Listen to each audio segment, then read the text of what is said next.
We thought there was a space to talk about sport that wasn't being covered, and it was really about scores and statistics. And There's a place for that, absolutely, but it's not the way that we necessarily connect with sport. so that's where it really started. We were like, should we start a podcast? So that message that you were trying to put out there, is that the community that you think you've created that you're now nurturing? There were people out there who were looking for this sort of conversation. We really make sure that in every episode we're bringing in an element of community sport. Who's in charge of what? On air, off air?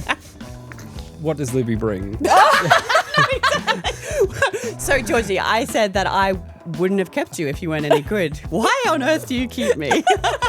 Libby just drops this sprinkle of magic into everything we do and takes it in a direction that I might not have anticipated. And I think it's like a yin and yang. You have to have a contrast for it to be interesting. Our podcast is our business card. Podcasting isn't necessarily super lucrative, but as you're probably sort of alluding to, we're trying to create a business around the podcast. Can you tell us a little bit about your show and sort of why you decided to start it? We are...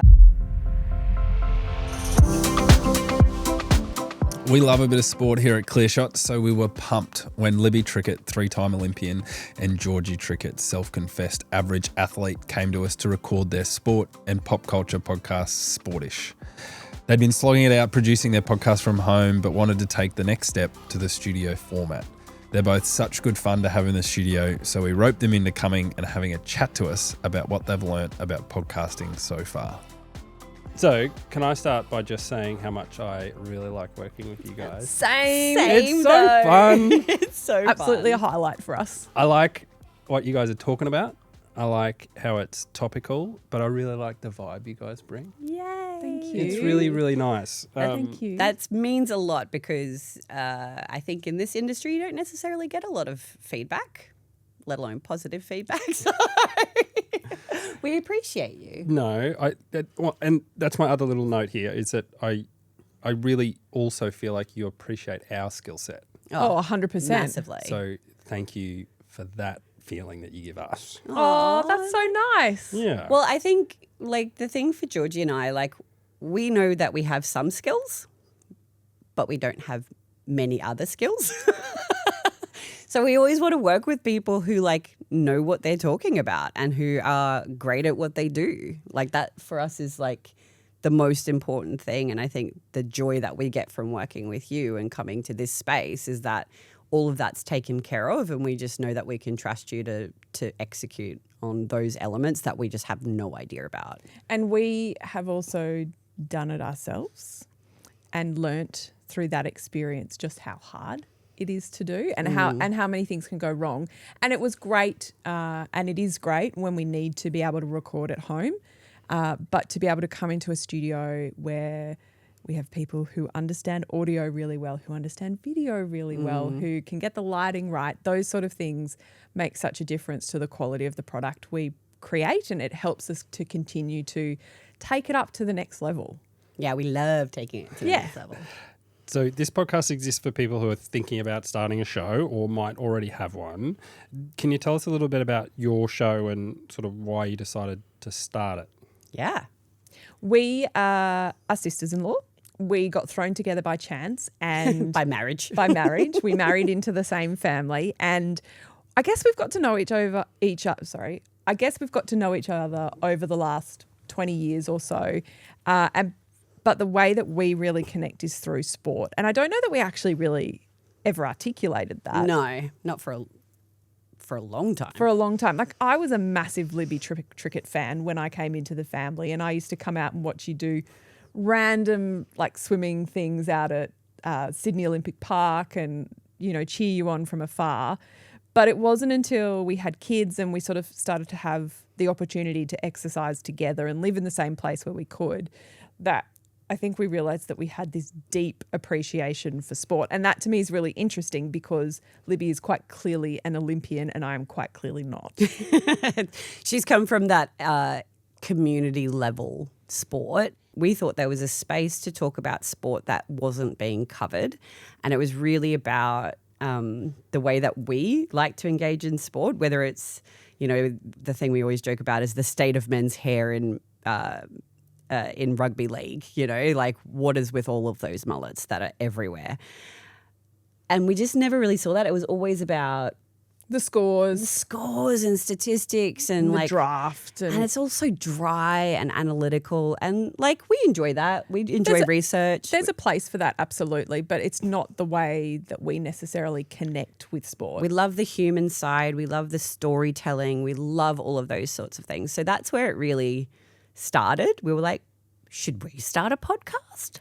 It was probably. And we looked at each other and thought, wow, sure, we could do that. And so from there, after the first iteration was born, and it was definitely born in Libby's study at her house. And we had a producer that Libby had worked with in radio who came and helped us and definitely actively produced me. I think for me, having not been on mics before, I didn't really know, I didn't have the confidence, I guess, to talk. So Libby and Jace really helped me to understand that being myself and being on my authentic self and allowing for the mistakes to come through is actually where some of the magic happens. And as a very type A perfectionist, that's been a learning curve, a really big learning curve for me, but one I'm so glad I went on. Yeah, no. And I always, because Georgie was really worried that she wasn't, I don't want to say wasn't good, but I do think that was your mentality. 100%. Like, I don't think I can do this. Absolutely. And I kept having to tell her, like, dude, if I didn't think you were actually really good, I wouldn't be here. Not to be a bitch about it, but like, if I didn't think you had something in you, we would have cut this we a would long have cut time. it a long time ago. And it's been really cool because it really has been a journey. And, you know, it takes, I think people probably think that podcasts just like are really popular. And it's not that simple. I think it's finding the right topic for you to talk about. I think it's finding the right people to work with. And I think it's also timing as well in the more global societal sense. So that message that you were trying to put out there, that you envisioned it being, is that the community that you think you've created, that you're now nurturing? Yeah, absolutely. I think so. I think as we started, we came to understand more that there were people out there who were looking for this sort of conversation.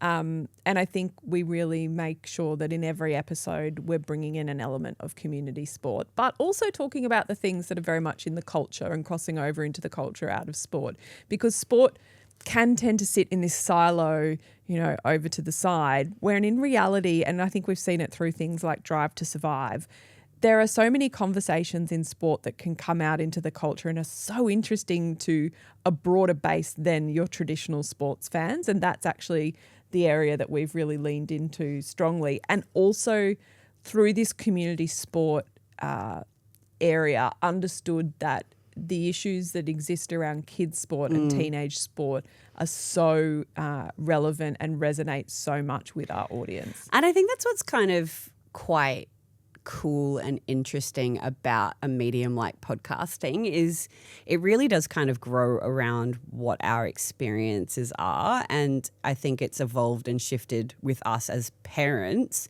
in the stages that we're moving through as well, as our kids have gotten older and are more exposed to youth sports.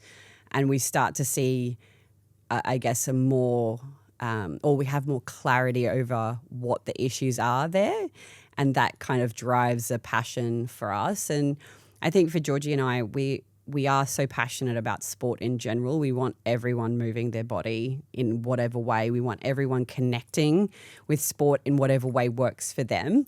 And, you know, Georgie is like a tried and true supporter of most sports. And it's really beautiful to see her and her family go and watch all different types. Me, I'm a bandwagon jumper. Like, anything that starts to go good, I'm on board. Like, but I will not watch season round. And I think that's okay. It doesn't matter which way you engage with sport. But that commonality and that joy that we both get from those moments and from those stories is really fun and interesting to explore. And I think it's been really interesting to see us grow and evolve in Yeah. that space as well. I've certainly enjoyed it. yes. Lovely that it's evolved and grown. I think that's wonderful that you guys are able to see that happen Yeah, as well. for sure. Can you help me understand a bit of your dynamic? So who's in charge of what? On air, off air? How does it work for you guys? Georgie's in I was charge. going to say, Nick, who do you think's in charge? I think I know the answer. We both very clearly know who's No, in charge. I don't think that's fair. But I also, think what does Libby bring? So, Georgie, I said that I wouldn't have kept you if you weren't any good. Why on earth do you keep me? absolutely not. I think I would recommend anyone work with an Olympian. I think it's an incredibly interesting experience. I've never worked with in the best Interesting way. experience. No, in the best way. I've never worked with an athlete who's performed up to that level, and what that means in a more work setting is someone who's just like, let's just do it. And without any sort of fear or concern about where this might go. And that's a complete shift for me in terms of my working style, but it's been awesome. So I would definitely say that I bring in the organisational capabilities. 1,000,000%. And also I come from a background that is very health and business based, and I'm used to looking at research and pulling that together. And so that's absolutely how I shape our conversations. But Libby just drops this sprinkle of magic into everything we do and takes it in a direction that I might not have anticipated. And I think it's like a yin and yang. You have to have a contrast for it to be interesting. And we don't necessarily agree on lots of things. Yeah. And again, that's what you want in a conversation. I do feel like sometimes if we're going down a path of agreeing too much, in both of our heads, there's a little alarm going off thinking, well, That's hang on, boring. is this interesting for anyone to listen to? So that's, I guess, something we're really conscious of. Yeah, and I think for anyone who is thinking of hosting with someone else, I think you do need to have that difference of background often. I think that's what makes us really unique and interesting. Just saying. Personally speaking. Just personally speaking, I think we're really interesting and lovely. I think you're both very interesting. Oh, thank you, Nick. I appreciate you. Once again, we'll pay you off camera. No, but I just think, obviously Georgie's come from a different sporting background. We both come from sporting backgrounds. We both have that commonality of love of sport and enjoyment and interest in it. We have very different experiences through that. And personality-wise, we work really well together because she does create that incredible structure that allows me to drop in when I need to or when I want to. Who knows? But I'm able to, because I have that structure in place, I'm able to be much more present with the conversations that we're having. And that allows me to kind of do the things that I think I'm good at. And that's really nice and feels very safe for me to be able to do that. And she doesn't judge me for not bringing the expertise in terms of but I think research and data. I think it would undersell it. Libby has this ability. I can hand her a script and say, we're talking to this person and this is what it's about. And Libby can lock in and engage with that person like she's done 4 days of research. I wish I had that skill. It would be so much more efficient if I had that skill. Whereas I know that I need to sit and be in the information and be writing it and understand it for me to actually communicate it the way I want to. And I think it's understanding each other's strengths and weaknesses, and we both have both of them, that helps us work really well. And we will have really hard conversations, behind the scenes as well. There's been times when we've seriously questioned what the hell we are doing. Yeah, constantly. And whether we should still be doing it. And so Libby has this unbelievable ability to just be right up in your face and having a conversation that you don't actually want to be having. And that's been really good for me to learn. In a good way. No, I couldn't be more complimentary. Yeah. Okay, good. Tell me I'm good. Tell me. So you guys have done a lot of recording at home. Yes. What has that process been like, figuring it out, and what have you learned along the way? that we would much prefer to record in a Oh studio. my God, it's awful. No, we It's not necessarily an option for people immediately. 100% it's not. No, and we started out. We've tried lots of different programs. We've tried lots of different recording Setups, settings. yep. I think with the evolution of video now being so important and so important to help promote your podcast through social media channels particularly, we at some point were like, we have to use Riverside. That's what we'll use. We tried so hard to do it in the same room because we like that dynamic, but we just prefer that found dynamic, yeah. we would be phoning a friend all the time to say, why can we hear ourselves echoing? The friend often was you, Nick. It was often you, Nick. I remember Almost those ones, yeah. exclusively you. And so we would then record in different locations. And look, there's lots of benefits there as well. It means you can be really timely. You can do it at a time of day that works for you. So during that period of time, I had just had 2 different babies that we were kind of navigating. So for me, I remember the nursing episodes. yeah. Like for me, in terms of accessibility, Yep. amazing, incredible. It allowed us to continue our podcast and continue pushing it out there and being consistent with content and all of those sorts of things in a way that was available to me. And that was wonderful. Yeah, absolutely. And I think as well, just taking, like, it gives you the opportunity to just keep refining and keep doing the work. And I think one of the things that I keep in my mind all the time, it's doing the doing as opposed to the end outcome. Correct. So it's actually getting in there, and some weeks you might be like, this sounds terrible, but you put it out anyway. Yeah. And some weeks it sounds great, but it's the practice and it's the, Time on mic. yeah, you just need it. Totally. And I think that's the thing, like, you're not going to be, it's that old saying, you know, you can't, what is it? You got to start to be great, right? You got to do the thing to actually get to the point that you don't start being great. Like Your first episode's not going to be your best. No, episode. it's Absolutely often not. I would our hate worst. to go back and listen to mine. No, we would never listen. Shouldn't No. treat yourselves. We should just bury that deep somewhere. Deep in a down. hole somewhere. But I think it's nice as well for listeners to be on that journey with you. And sure, as you change, you might lose some people through the process, but I also think you really start to refine who you're talking to, and they're with you on that journey. And, you know, I often think about the fact that I'm not saying we're there at all, but like I think about what I often wonder what someone like Hamish and Andy must have sounded like when they first started out, and then where they got to. And it was just the, you know, clearly capable, skilled, clever people, but also they've done it Practice, so much. correct. And the benefit of that, I don't think you can underestimate that. You've just got to get behind the mic and have a go and have another go and keep going at it and be a bit forgiving of yourself. Yeah, and I think that's a good point and something that you can speak to really well, because I had been in media basically since I was 18 in some form with swimming, right? So I had a lot of time answering questions, asking questions, doing all those things. But for someone like Georgie, who's had to step in and be completely out of her comfort zone. So much. Like, how do people move past that feeling that, like, who wants to listen to me? I think I kept in my mind that concept that I think someone like Adam Grant talks about so well. Whereas if you're not uncomfortable, you're not learning. And if you want to evolve yourself from being just like this person to something bigger and doing something more, then you have to be uncomfortable. And it won't look like a straight line. It's going to be up and down and a bit of a mess.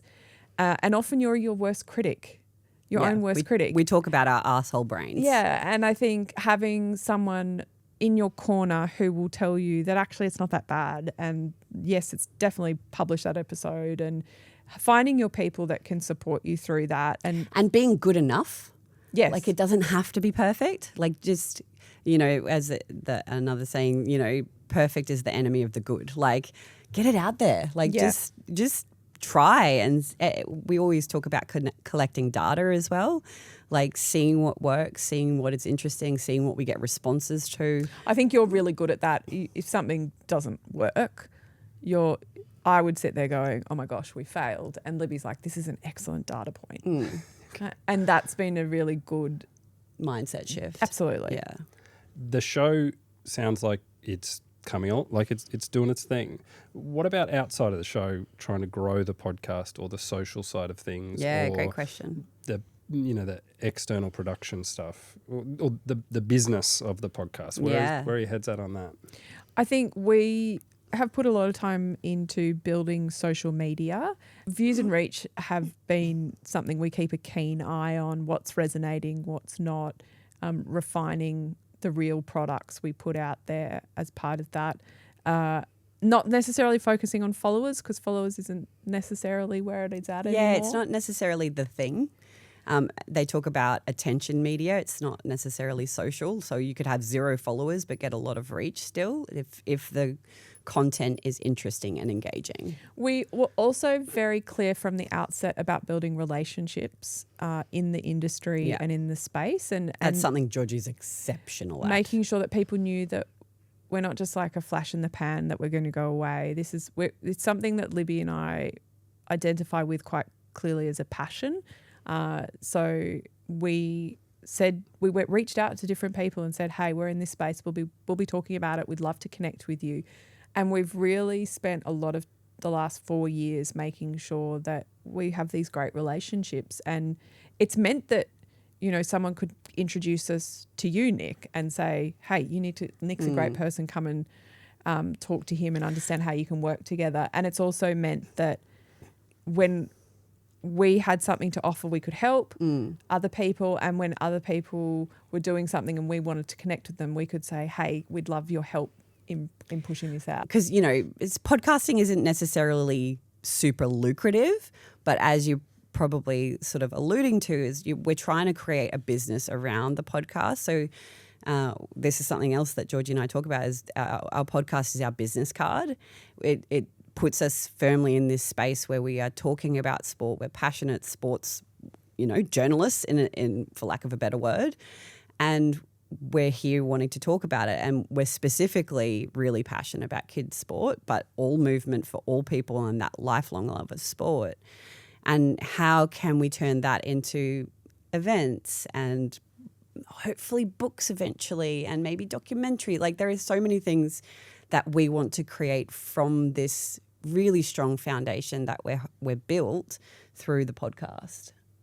Yeah, so I talk to people often about the podcast sort of being your base, which I think is what you've put across. The other thing I want to chat to you guys about is the ASAPD program that you guys worked on and the Australian Sports Commission program, which is obviously really excellent organisations to work with. Absolutely. Who've come in, you've created a series for them. But what I would like to understand, firstly, what's it like working with organisations like that and lending your brand to it? And then how do you determine what you're going to talk about, what your audience wants to hear versus what they want to Great put out question. there? Yeah.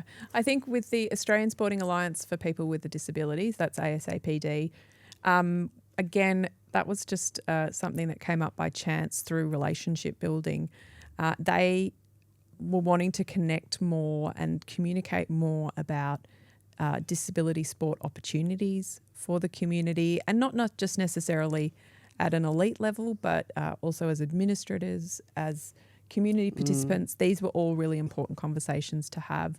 I think for us, it was a great opportunity to get us into a studio.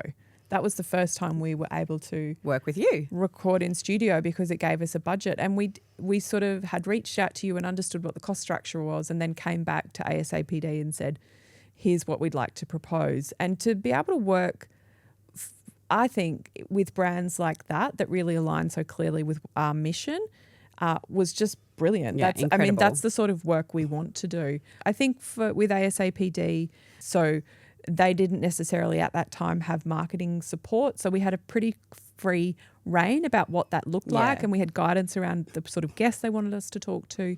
But we sort of constructed what it needed to look like and went from there. And we're checking in throughout that process, and made sure that the assets that they had at the end of it met the objectives they had set out. Yeah, and then, moving into something like the Australian Sports Commission, which is obviously a huge national organisation, right? That's been a really interesting process because they've wanted more input into the guests on the show, the messages that we're talking to with their play well strategy. I think we've created a really incredible product for both of those organisations, but talking more specifically to the Australian Sports Commission, I really am incredibly proud of that season. And that again really aligns with what we do, but we've been able to work with an incredible organisation to do that.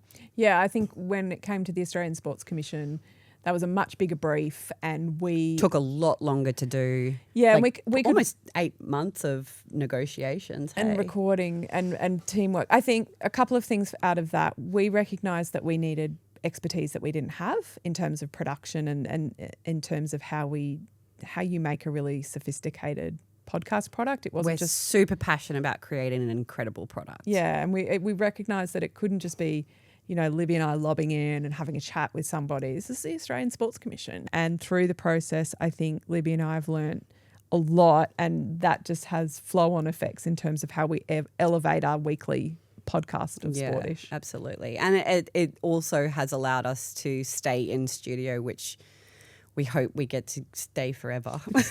We're not leaving. We live here now. So the bit that I took away was working with those organisations has sort of become a business for you guys, and the fact that they align so directly is sort of the reason that it works. But they can't do it themselves because people don't want to listen to the Sport Commission podcast. Yes. But just because they might. They might, but I disagree. But I talk about this from a business to business podcast perspective. Is that people don't necessarily align with business, but they do align with people. Yes. And I think that's what you guys are putting out there. Yeah. And then you're sort of giving them access to this base of people that you've nurtured, and there is real value to that. But we have to make sure that it really aligns with our audience as well. So there's a give and take that happens in that in that transaction. That will this resonate with the Sportish audience, and will the corporation or the organisation that we're working for get what they need? There has to be that sort of alignment that happens, and I think when it does, it's really exciting. But you have to be true to what you're all about. Yeah, and I think that's, as well, just with generally putting out topics that we're talking about, we really try and, as much as possible, talk about things that interest us. Yes. There's a level of authenticity. Yes. We have to be authentic. Because otherwise it's boring, or Absolutely. it's not engaging, or you can just tell that it's just a bit off. You tell that it's on the list versus what I'm excited to talk about. 100%. And also, it's our relationship that makes it work. We have to be able to see... I have to be able to see that light in Libby's eyes that this is really something she wants to talk. I can tell when it's not. Yeah, she can tell. I'm like, oh, so boring. But we have to be able to connect on the topic, and so we have to find organisations there has to be organisations that we really want to work with, and then find them and get to know them and be like, hey, we talk about this. Please come and work with us. We could help you. We could totally help you. But yes, I think to that end, it's hard. It's hard to build a podcast audience from scratch, and then if you're trying to communicate something that is slightly policy based, or product based, and not as interesting, that's a hard sell. So for Libby and I, we're this nice conduit where we say we can make this really personable. Yeah. We like talking about this stuff. We love storytelling. And our listeners are also interested in this. Yes, correct. Because we know our listeners. Yeah. And I think that's so important, is to understand the audience you're wanting to speak to. I think, we like to think that the person is mostly like us, although we do have some men who jump on board. We do. We're the Thinking Man's podcast. The Thinking Man's Sport podcast. Sure. Correct. Yeah. And, all of the awesome women who listen to us. The bulk of which. But yeah, and sometimes when you're kind of niche like that, it does take a little while to get traction. Yeah. Which we've definitely felt that. We're like, does anyone actually want to engage with sport the way that we're engaging with it? But slowly but surely you find your people, and you get that trust, I guess, because even though video is such an important part of podcasting these days, it's still the way that I predominantly listen to it is by listening to it. Yeah. And I find it very personal to have someone in my ears, and I want someone that I trust and want to learn from. That's actually a really another good point. It's when someone listens to your podcast, they're investing. It's a lot of time, right? Like they're spending a lot of time with you. And I think massive. It's a massive commitment. For brands, that's a big opportunity. So even though, a podcast might be smaller, that doesn't necessarily mean that the depth of the engagement is lesser. There's a lot more value in a podcast listener than an Instagram view. I totally agree. Correct. My last one is I'd like to understand where this show now fits in your personality. You obviously give a lot more of your personality away. You've become much more media savvy. How does your world's changed from a personality perspective? Where does the show fit? Oh, interesting. I mean, not really. I think because we are who we are, it really hasn't changed us in any I don't feel like I give major anything way. away. In fact, it feels like an outlet to have a conversation with Libby. So the thing is that Georgie and I would call each other and talk about sport anyway.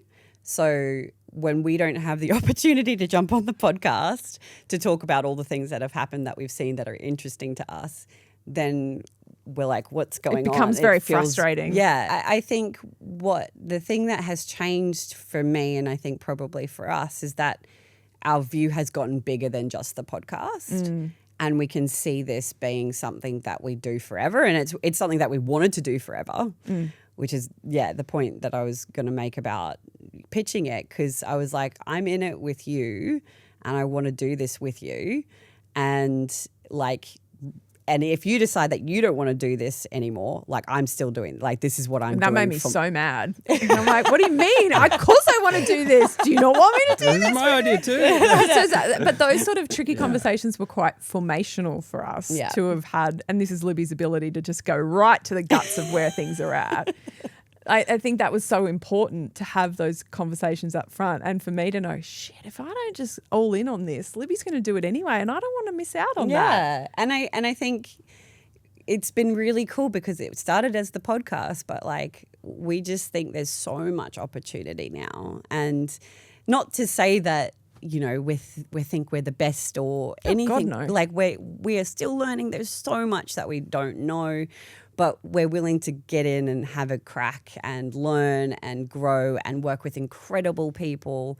And that's the stuff that makes me really excited. Absolutely. And on top of all of that, we still get to have these incredible conversations around the power of sport. I think the thing that's probably changed the most for me is the responsibility I now feel. She gets real worried about that. I don't. Yeah, loosey-goosey over here.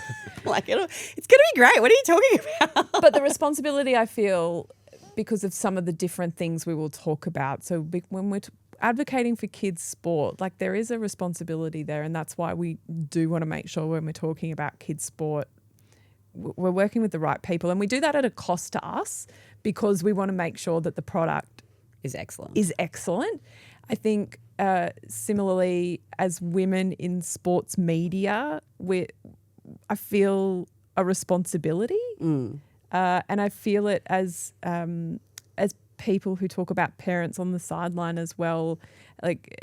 I coach kids sport.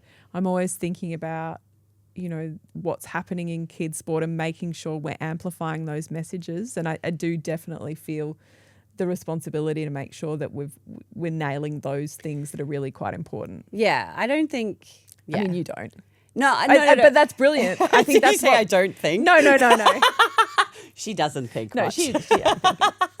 No, I think we live and breathe it. Yeah. And so from that perspective, it hasn't changed, and we live and breathe it in different ways, in similar ways. And we feel equally passionate about trying to have a little bit of an impact on how sport is received by people, how people are interested in it, and how people engage with it. Thank you very much for letting us into your conversations. Oh, this has been fun. Very welcome. We love doing this stuff. This is great. Can we come back again?